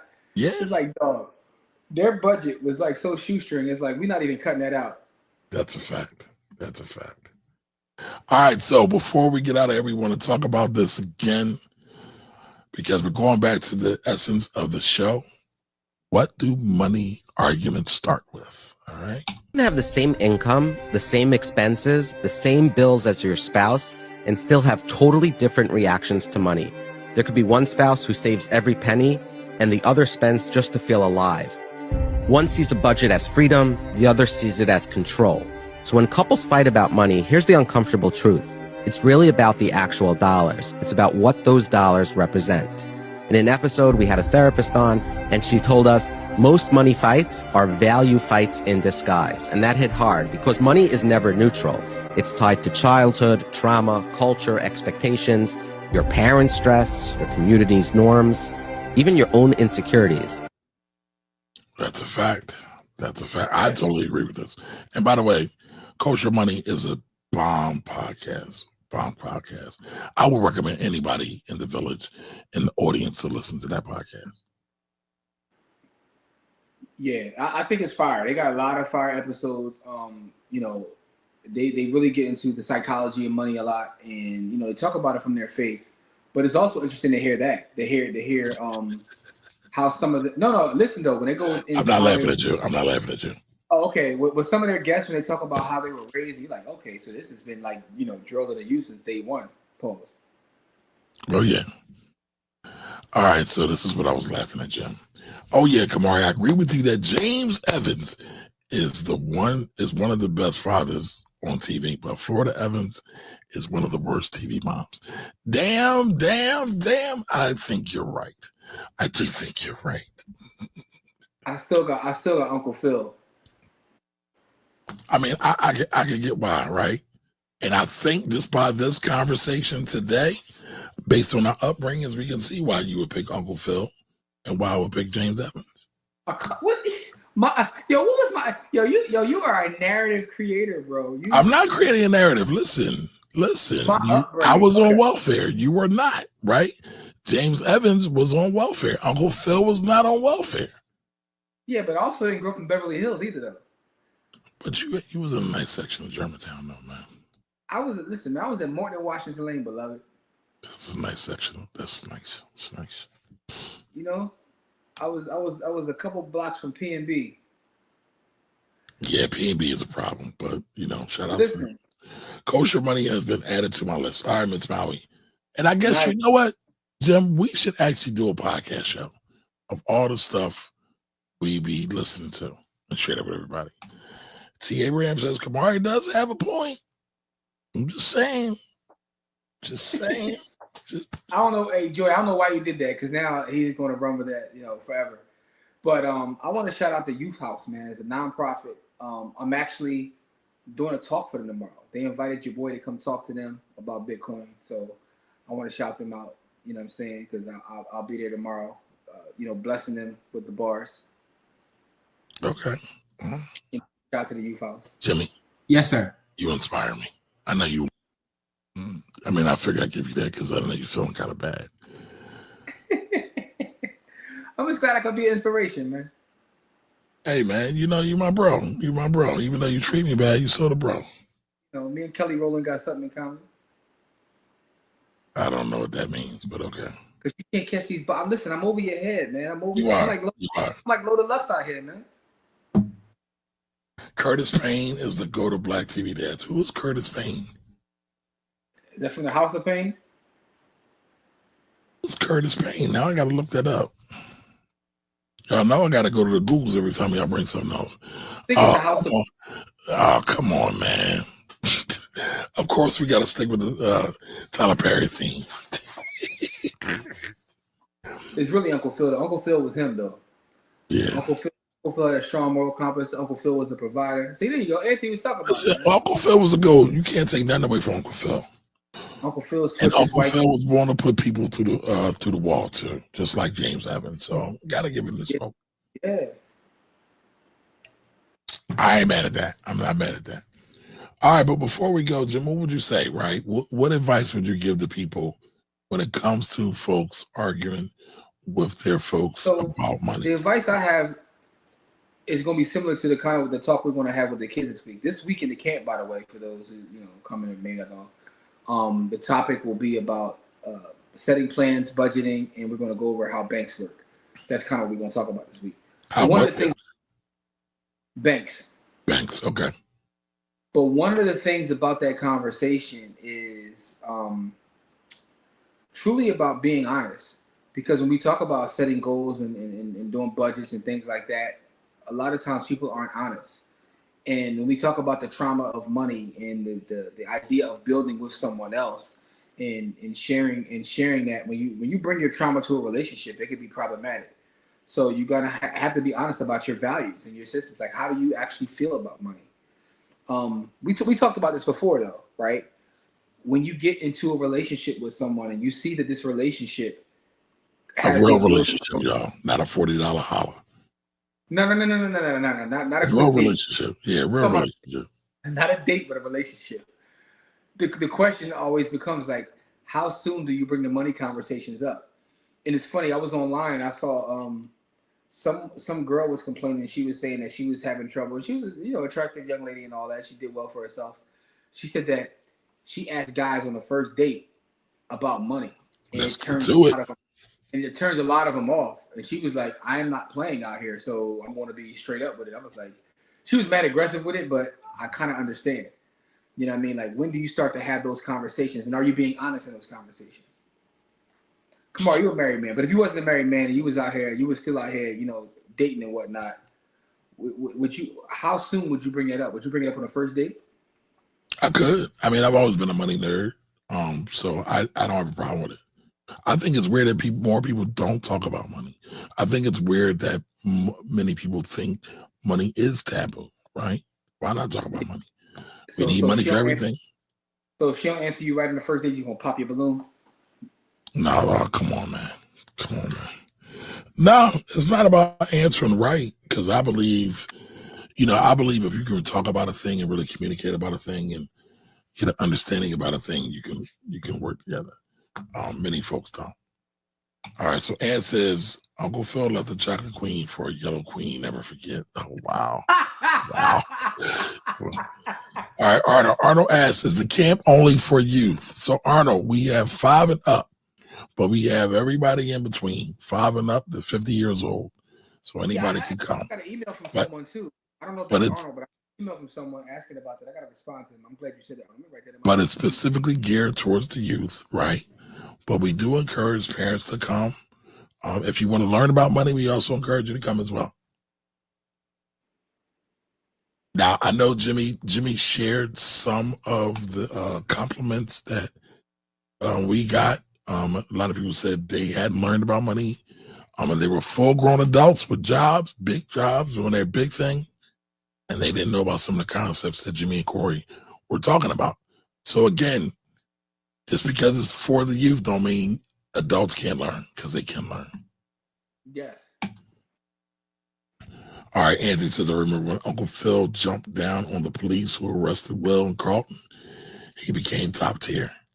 Yeah, he flexed that judge muscle on there too. Yeah, Uncle Phil was about that life. Yeah.